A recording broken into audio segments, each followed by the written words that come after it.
Good morning, everybody, and thank you very much for joining our webinar today, which is co-hosted by Cefiani Communications Group and K&L Gates Lawyers. We are going to be talking today about a case study that we have collectively worked on, where we were engaged to help the Bales family. Quaden Bales was our pro bono client, age 9. It's a first for me, and I'm sure a first for my guests who I'll introduce shortly. But what our goal was to help manage the social media posts that were very nasty about Quaden and his family, and to help Quaden regain his reputation by telling his true story. I'm Robin Cefiani, the Chief Executive Officer of Cefiani Communications Group, and I'm very happy to welcome my associates here, Eric Boone, a Special Counsel at K&L Gates, and Savannah Hardingham, a partner in intellectual property. So welcome both. For the benefit of the participants, you can actually post any questions that you have during our discussion this morning. They'll pop up on the bottom of our screen.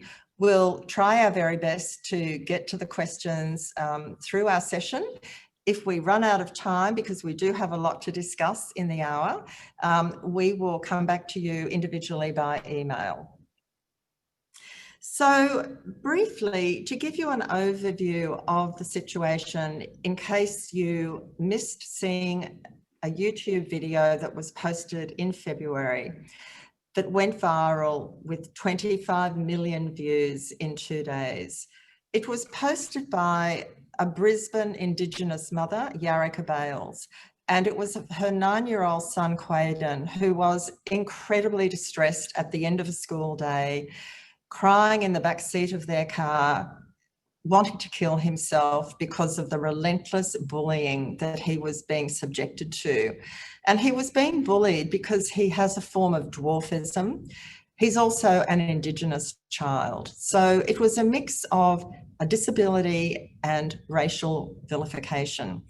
And his mother, Jareka, had really reached the end of her tether. She didn't know what to do to help her child, so she videoed him in this highly distressed state, posted it on YouTube, and it was seen by 25 million people, as I mentioned. One of those people was Brad Williams, who's an American comedian who has the same form of dwarfism as Quaden Bales.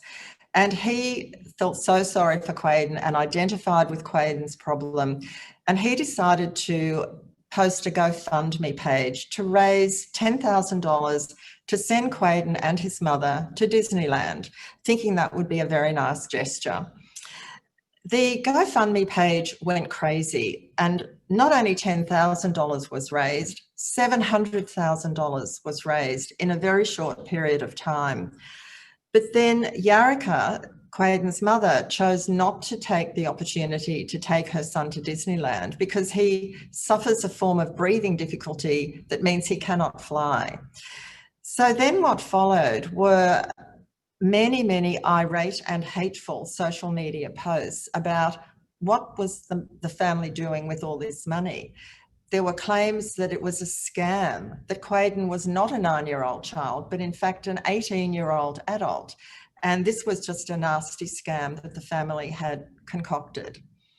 It got so bad, and this is where I'll invite Eric to join the conversation in a moment, that the family started receiving death threats on social media that were very serious. And Jareka Bales, in her great distress, contacted an organisation called the National Justice Project, which is an organisation in Australia that advocates for Indigenous Australians. And the head of that organisation, George Newhouse, who himself is a lawyer, rang Eric asking for help. Eric, when you received that phone call from George, what were your immediate thoughts and actions? The immediate thought was one of concern, one of regard. George had initially contacted us with a very discreet request, actually. He we had previously talked about the work of the firm K&O Gates in the area of image abuse and cyber abuse, where we did a lot for victims of revenge porn. So he knew of our capabilities and reached out to us in that regard. And he asked us specifically to assist with what was a Facebook post in respect of 7 News. And it wasn't so much the Facebook post of 7 News, it was more the commentary that had followed the post, which had caused some distress to the family, and they had reached out to us and said if we can get some of those comments removed. We quickly jumped on it. Obviously, time is of the essence in such matters. So we quickly jumped on top of that and reached out to 7 News, reached out to the author of the article, and was able to get the article and the post pretty much removed across all of 7 News social media platforms within a couple of hours. But when we saw that, and we started to do that initial investigation into Facebook, we started to see, I guess, all of the commentary, all of the imposter pages that were following Jareka and Clayton. When we started to look at that, we started to identify that this was a larger problem, a deeper problem.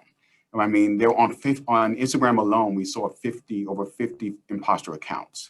And that's just and that was actually less than what we saw on Facebook. So between Facebook and Instagram, we just started to get a real picture of how bad the situation was, of the racial vilification, of the threats of violence, of the hatred that was spewing out from different corners of the globe, and all of that coming upon this family. And Eric, when you talk about imposter accounts, can you just define that, please? Imposter accounts are basically people who are pretending, are putting themselves forward as Clayton or Jareka, very much using their names, trying to establish some level of authenticity to their comments beyond what would be given to them. So they were setting up accounts that were actually in the Bales' name.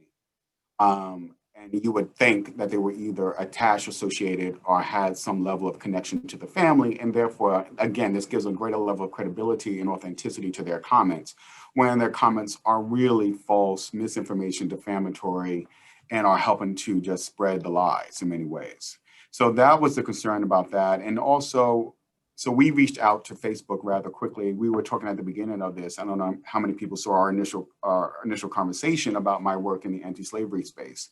So through a contact in that space, we were able to reach out to the safety lead policy manager for Facebook because, and Savannah can talk a bit about this as well, but you're so challenged to do the in-app reporting. The in-app reporting, when you're dealing with such an avalanche of posts and imposter accounts, it's a bit overwhelming to kind of do this just through the vehicle of the in-app reporting. It's very onerous, very difficult, and also difficult depending upon whether you are the person or whether you're a representative. In our case, we were the legal counsel along with National Justice Project. So that was a bit of the challenge, was trying to get so many of these imposter accounts identified, pulled down, and then to prevent the recidivism of those counts, to prevent those accounts from coming back once you pull them down. They change a number and they come back in the same form. Give us an example of some of the things that the imposter accounts were saying or alleging that was making the situation so much worse? I mean, a lot of the times it was the fact that they were taking images from the family's own social media accounts and then altering them. And then that fed into this narrative of Clayton as an 18-year-old actor enriching himself as part of the scam.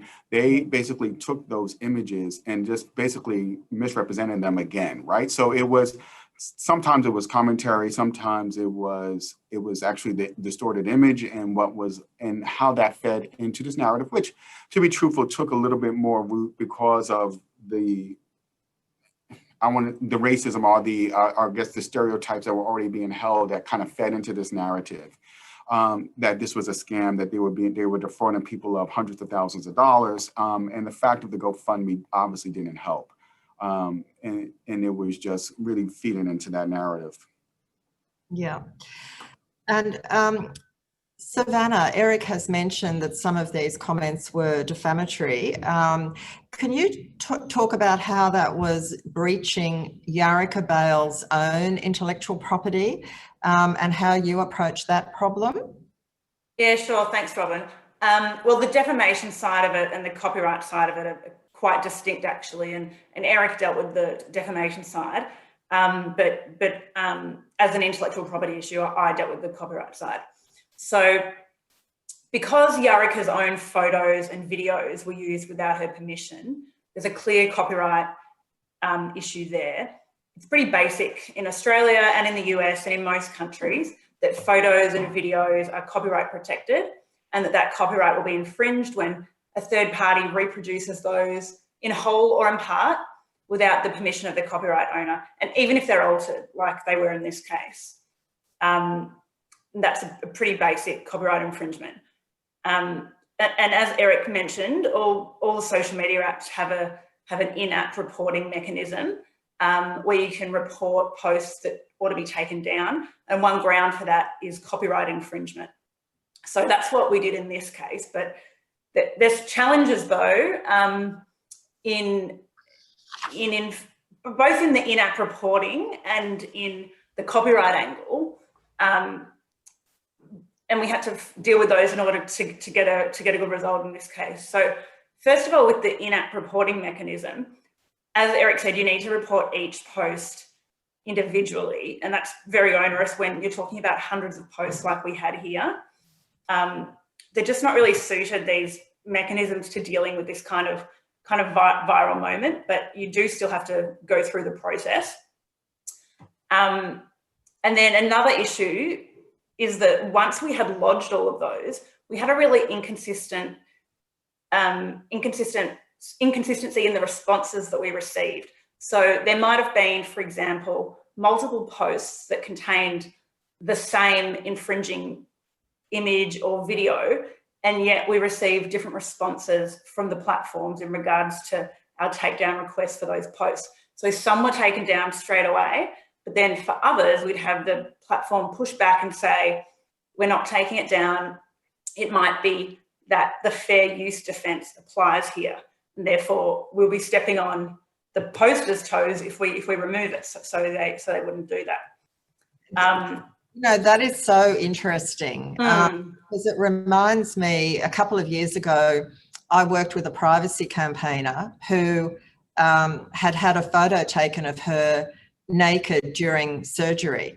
And it was the intimate image abuse situation where she tried to get that image removed by the nurse who took the photo, and she found the nurse had more legal rights to that photo than she did as the person whose the photo was taken of, which then led us down the path of working with her to get that law changed in New South Wales and then around the country to protect people. So in your situation where you were working with the social media platforms to protect the rights of Jareka, you were finding that some platforms were more on the side of the abuser, if you like, the imposter. It wasn't so much that, Robin. It was the same platform responding differently to complaints about different posts that had the same material in it. So it was just an inconsistency in the approach. Right. They're dealing with many, many complaints, and I suppose there's a lot of people at their end having to make a call about such things. So I think it just shows that the process isn't very well suited to this kind of thing. This kind of situation, this viral situation, and also because the platforms are all based in the US, of course, and fair use, which is the doctrine that the platform cited in support of their refusal to take down some posts, that's an American doctrine. It doesn't apply outside of America. It doesn't apply in Australia. And here we certainly had some content, some of the conduct happening in the US, but a lot of it was originating in Australia. So we had to then really engage with the platforms and put on detailed legal explanations about why fair use didn't apply in this case. A lot of the conduct was in Australia, so fair use can't apply. We need to use the Australian test for copyright infringement and look at whether there's any Australian defences, and we had to explain that there's clearly no defence in Australia for that kind of thing. Right. So that took a bit of toing and froing. And then the other point, Robin, was that even for the American conduct, we still said that fair use can't apply because it needs to be fair in nature. And we said it can't be fair for people to be using and adapting Jareka's own content to humiliate her and defame her and her son as well. So we really had to get into the legal nuts and bolts of it and persuade them, in order to get the result. I should mention at this point that all the work done by both K&L Gates and their team of lawyers and by Sefiani for the Bales family was done on a pro bono basis. And I was chatting to Eric yesterday, and I think you mentioned you had a team of up to 10 lawyers, Eric, was that right? Yes. Working on this. Yeah. And I mean, that's right. We had about 10 lawyers working across, besides, in addition to the social media aspect of the social media planning and response, it was also dealing with, obviously, the tax distribution issues in connection with the GoFundMe campaign as well. But between those 10 lawyers, we had over about 500 hours of time. And so you can imagine the hundreds of thousands of dollars, when you look at that number on a dollar basis, that was going towards this effort. And I mean, when Savannah's talking about these submissions, just for the YouTube videos alone, we really just picked, because of the limited amount of time that we had, and also trying to respond in such a speedy fashion, because time is of the essence with regard to pulling this material down. We identified about 120 videos that were we felt were the worst that needed to come down, and it was not disputable that they should come down. So imagine that type of detailed submission on 120 videos. And when we talk about it, the first round, we had about 20 videos taken down. We went through a second round, had about 40, collectively we got to 40 videos. And it wasn't really until we were able to really engage with the Director of Public Policy at Google and really get her on board and understand the issue and what we were dealing with. And she engaged her content moderation team, and we were able to get 106 of those 120 videos pulled down, which was such a different process from what we had to go through. And when you start to think about that and start to give some context to that of dealing with this, and I should also point out with the different social media platforms. So Savannah talked about the argument that we put forward with respect to intellectual property, but oftentimes you're also arguing that this is abusive, harmful, damaging content that violates community guidelines or community standards. So then you need to go through that submission process associated with that as well. And a lot of the times there's also the need to identify yourself. So you're getting this harmful, abusive, threatening content, and then you have to identify yourself as basically dinging this person. And so you're again exposing yourself to more threatening or harassing, abusive behavior, because now you're coming back for them for coming for you.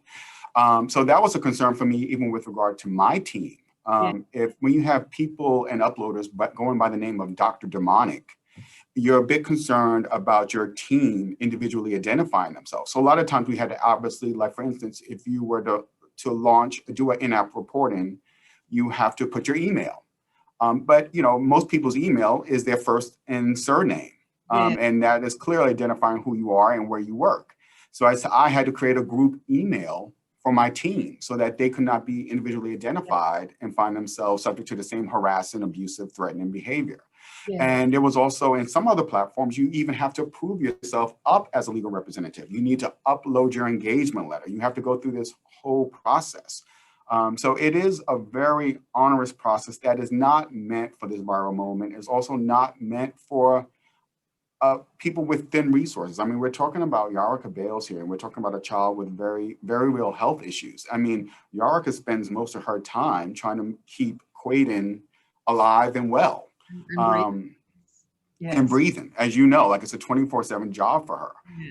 And a lot of times, even when we were getting the input from the family about different things that we needed to attend to, it was actually coming from other family members because Jareka didn't have the time to even know about it.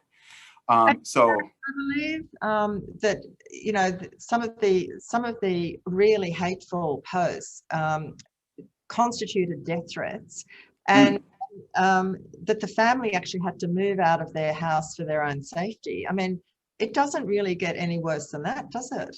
No, and it wasn't. And to be truthful, it wasn't even limited just to the family. And we'll talk separately about the GoFundMe campaign, but Brad, who set up the GoFundMe campaign for them, also received death threats back in the US. Yeah. So the death threats were, and so with that knowledge, again, becomes a whole idea of you working on behalf of someone. Um, and again, we're all approaching this with the idea of doing good. Brad with the intention of doing good, receiving death threats. Us doing the intention of doing good and donating our work and doing this pro bono. Again, have to be careful not to subject your own people to this destructive, threatening, harassing, abusive behavior. Yes. And talk to us a little bit more about how you dealt with the big social media platforms. We all know that, Facebook, YouTube, Twitter, they're giants. How do you begin to navigate your way through these organisations when you've got such serious matters to discuss, to try and request be put down, pulled down? Tell us about that journey, because I'm sure everyone watching this webinar would be curious to know. Well, I think it gets even more complicated than just the whole idea, because there's the different social media platforms, the different community standards, the different community guidelines, how they enforce those, even whether or not they will get involved. Because we talked about the defamation part, but for instance, Twitter doesn't get involved and will not pull down for defamatory content.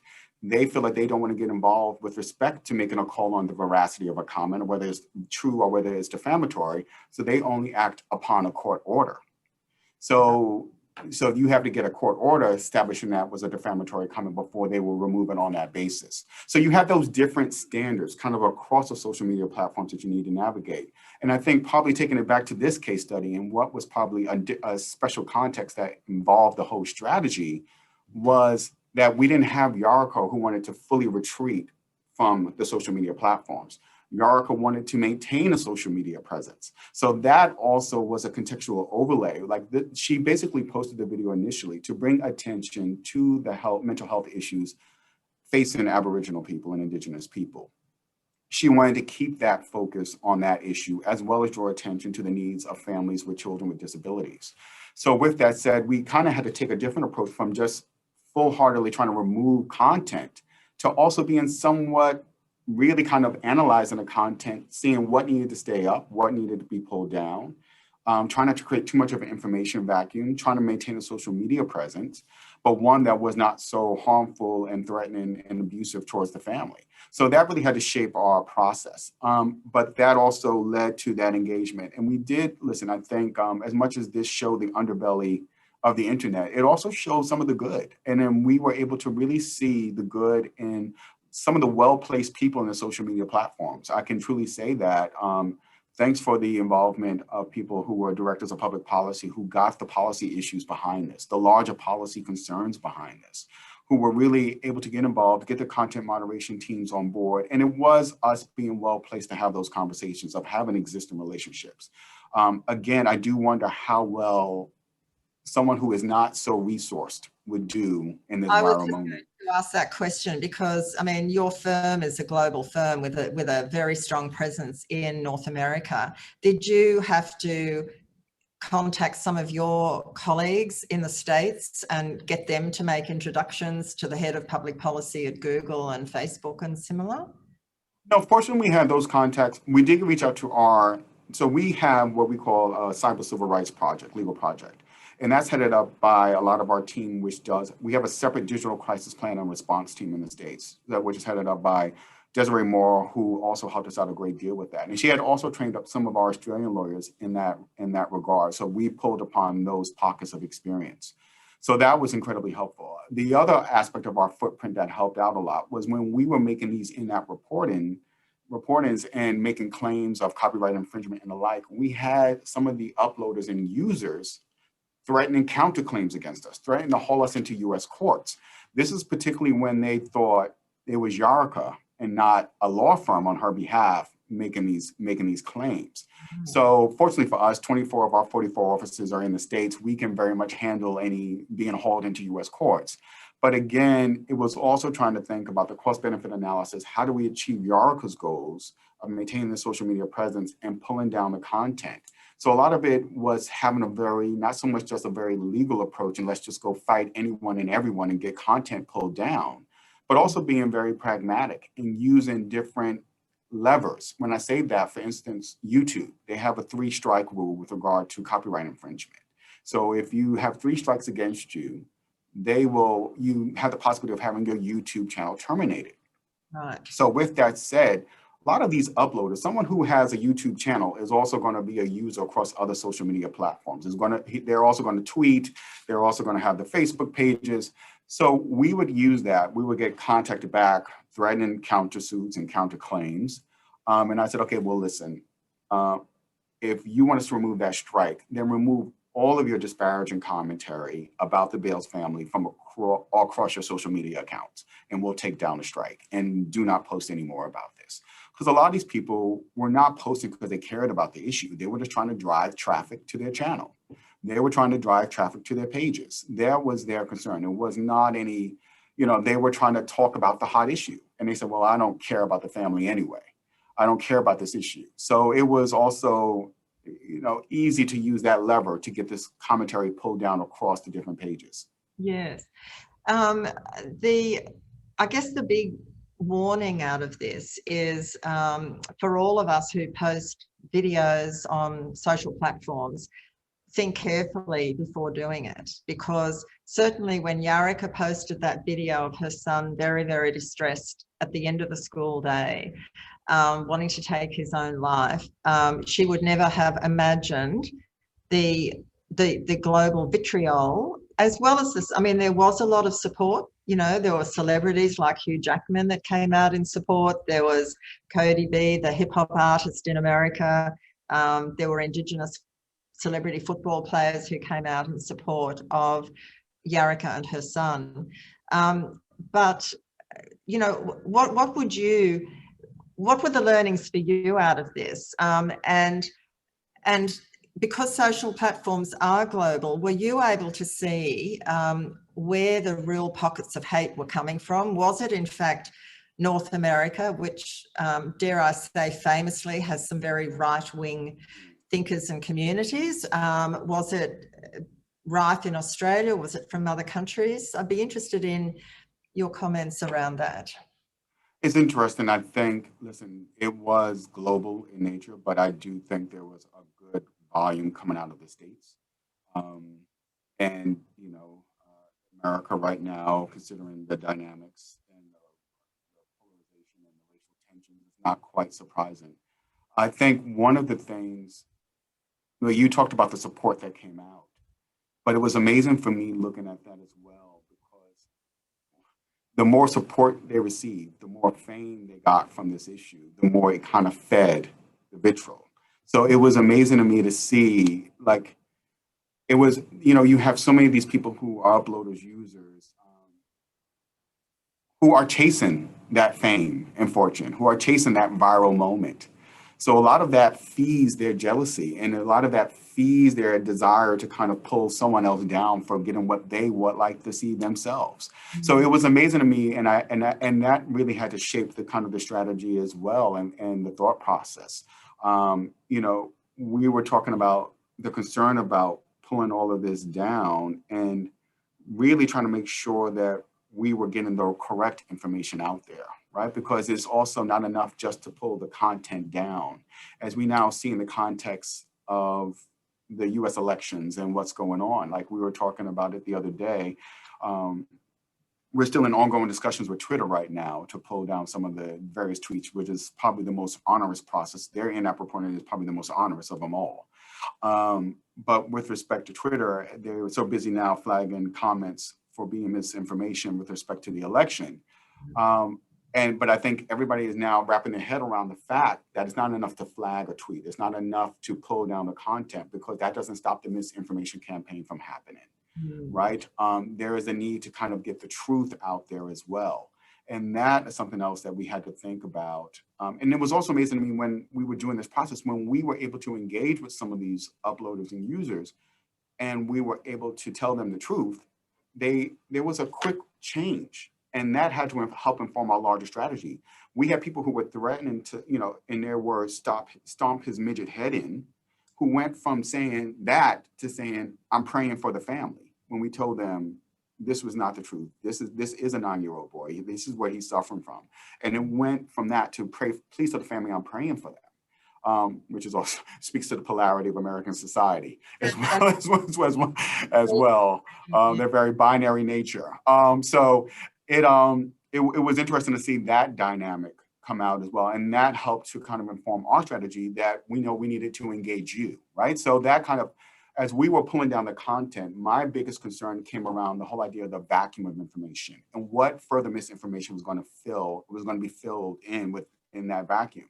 So that I said we need to really work on getting a communication shop on board, and hence why I reached out to Edelman, which is, you know, coming from New York and Edelman and being the global agency it is, and having friends who had worked higher within that structure, I reached out to Richard, and Richard came back with a suggestion of you. And I'm so glad he made that suggestion and that recommendation, because it was so important that we filled that vacuum with the truth to really counter that misinformation campaign.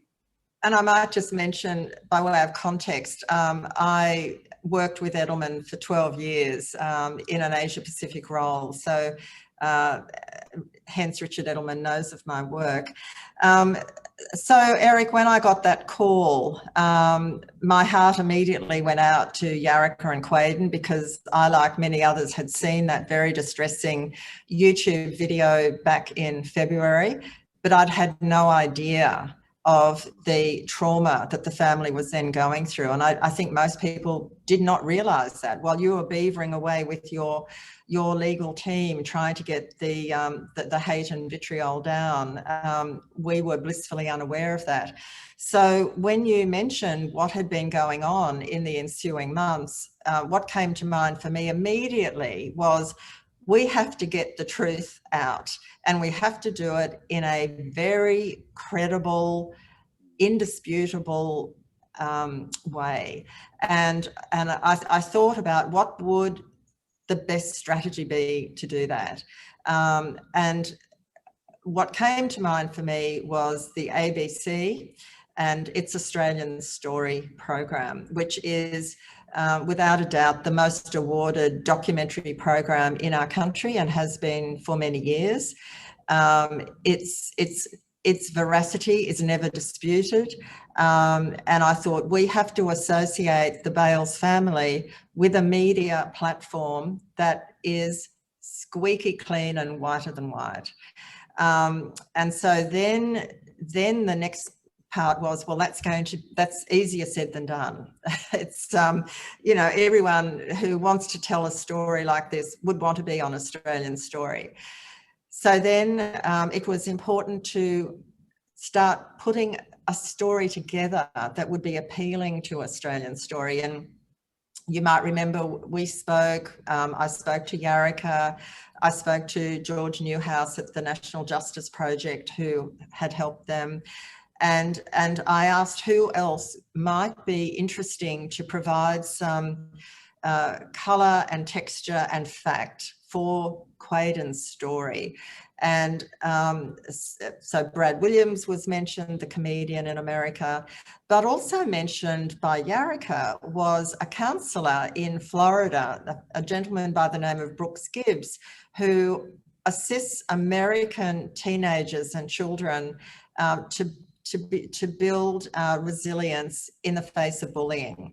And he had become aware of Quaden's story and had reached out to Jareka on a social platform. So that's where it worked for the good.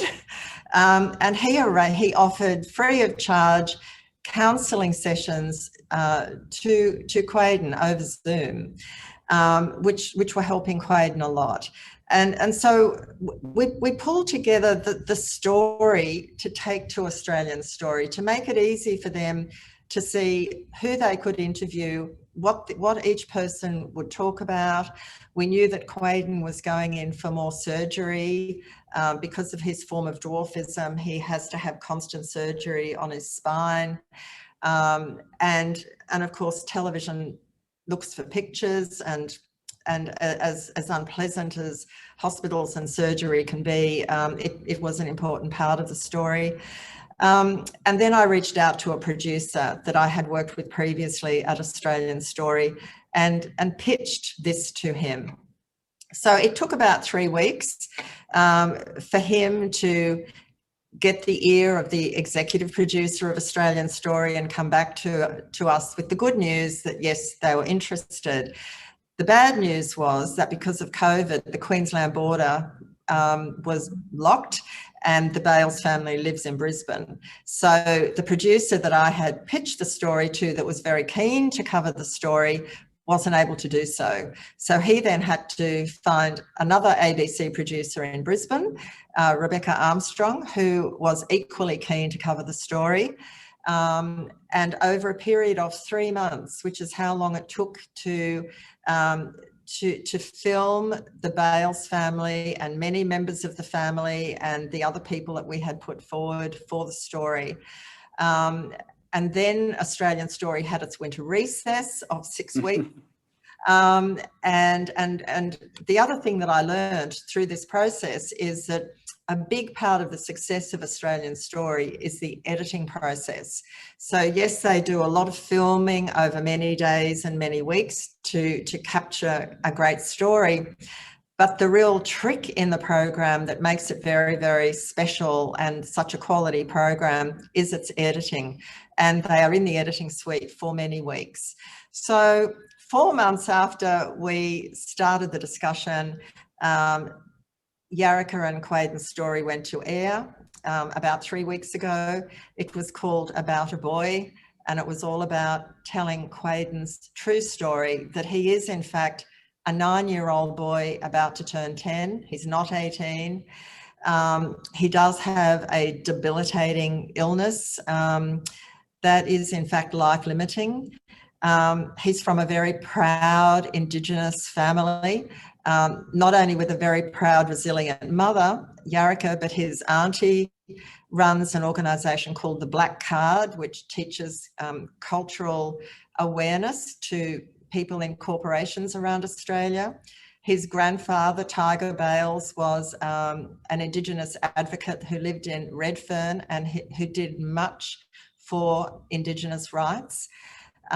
His maternal grandmother was also an activist. So this wonderful story of Indigenous pride and resilience came through, as well as the truth about Clayton as this little boy that puts up with an enormous amount.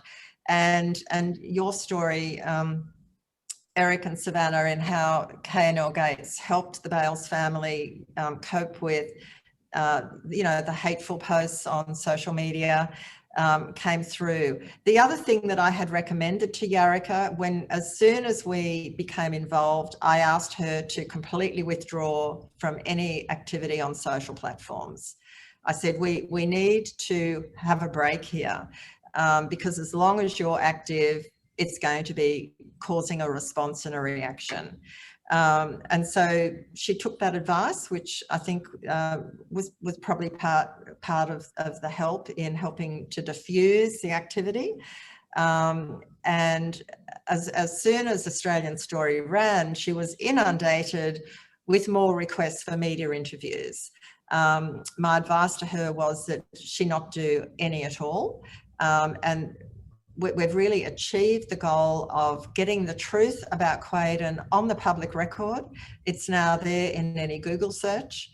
If anyone has any questions about Clayton's identity or indeed the GoFundMe activity, and I'd like to talk about that more in a moment, it's there on the first page of Google search. So we certainly achieved what we set out to achieve to set the record straight for this family. Jareka is going to go on and still be an advocate against bullying.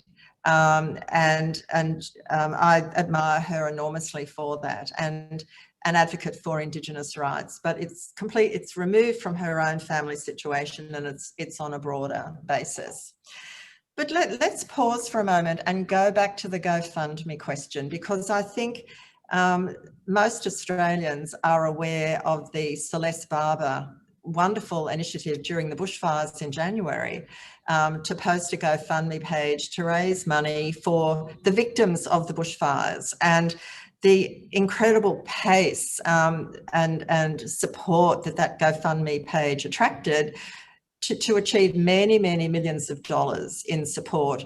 And then the great, I think, community upset and outcry that the money never went to the people that it was intended for. It actually went to the Rural Fire Service because of the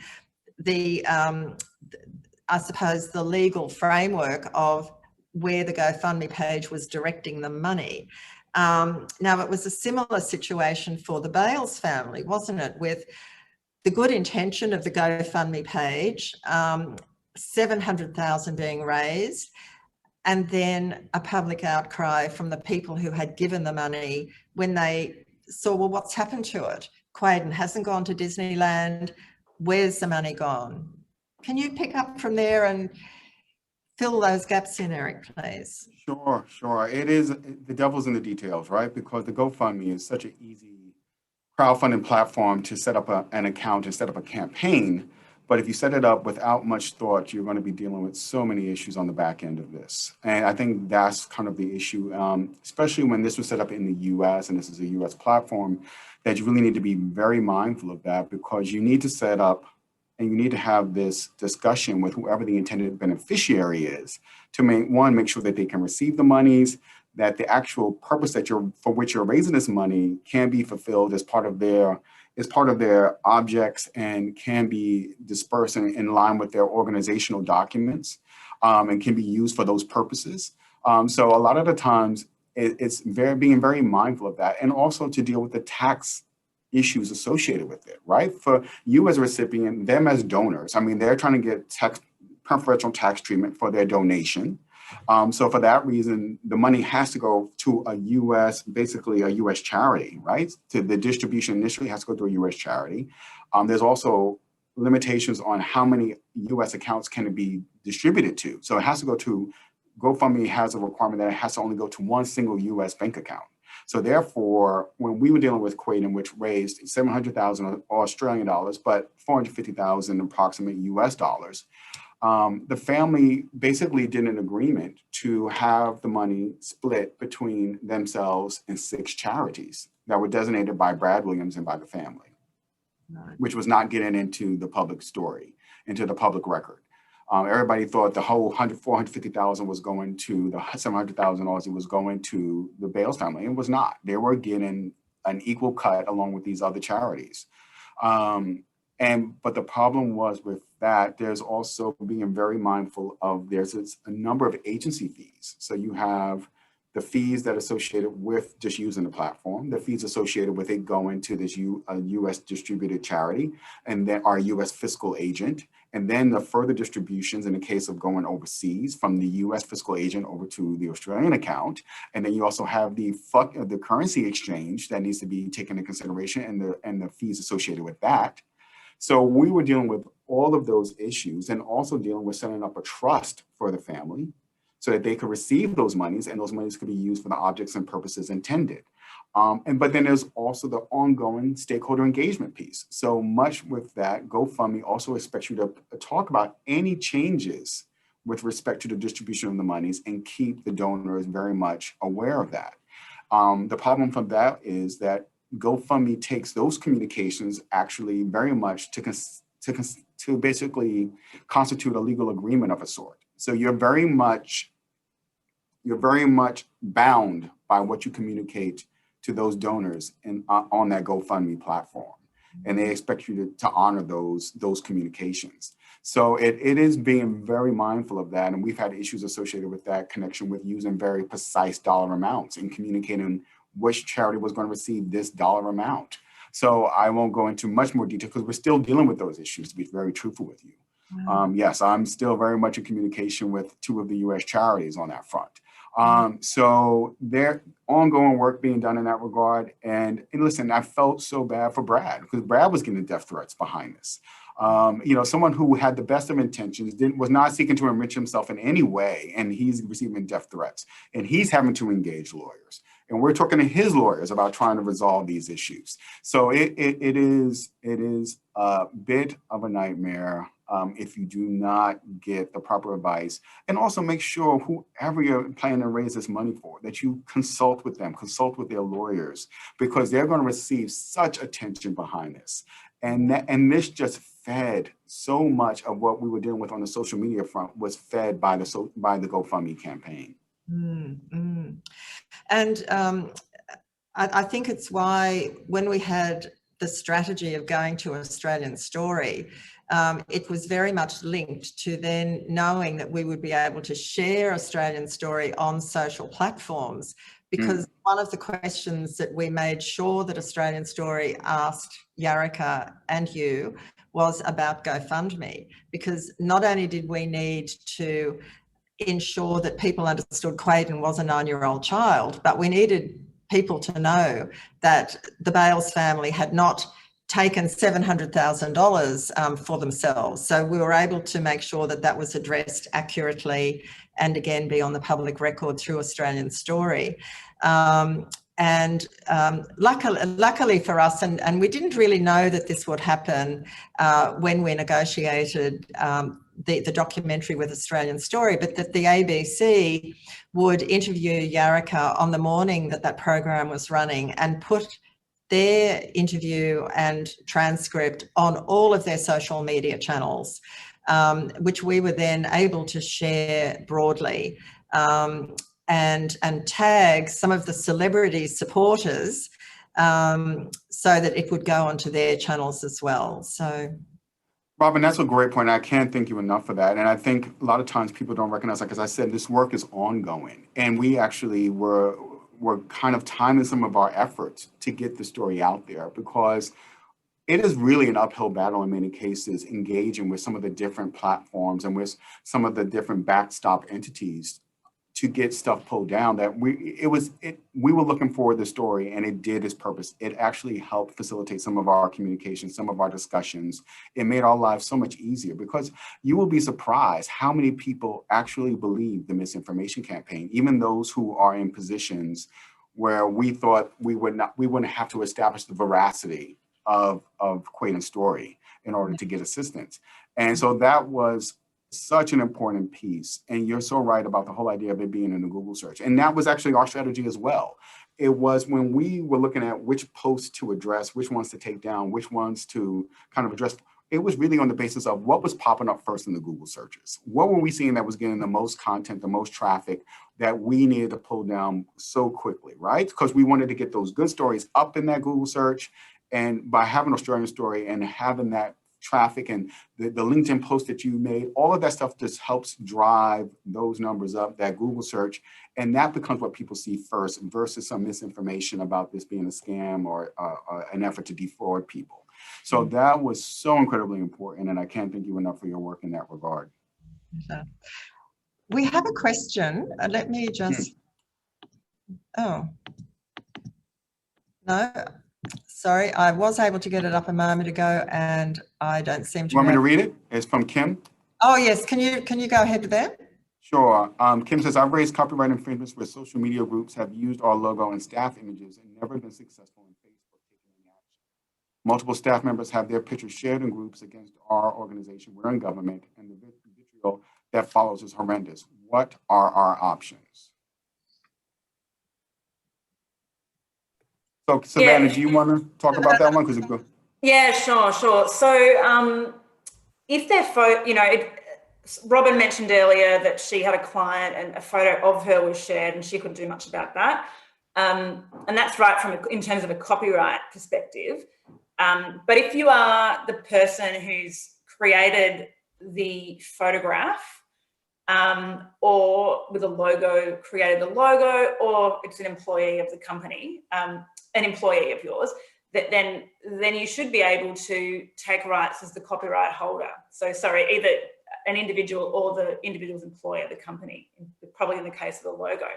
So I think probably what your experience has been is just a reflection of these limitations with the in-app reporting.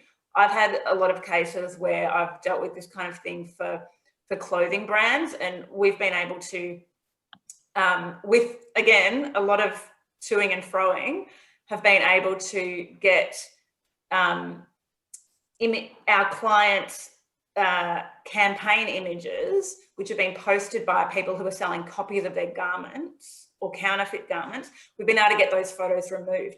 But the different platforms' response has often been that they want us to somehow prove that our client owns copyright in the material. And again, they'll often ask for copyright registration details, which again shows the US centric approach of the platforms, because of course we don't have a copyright registration system in Australia.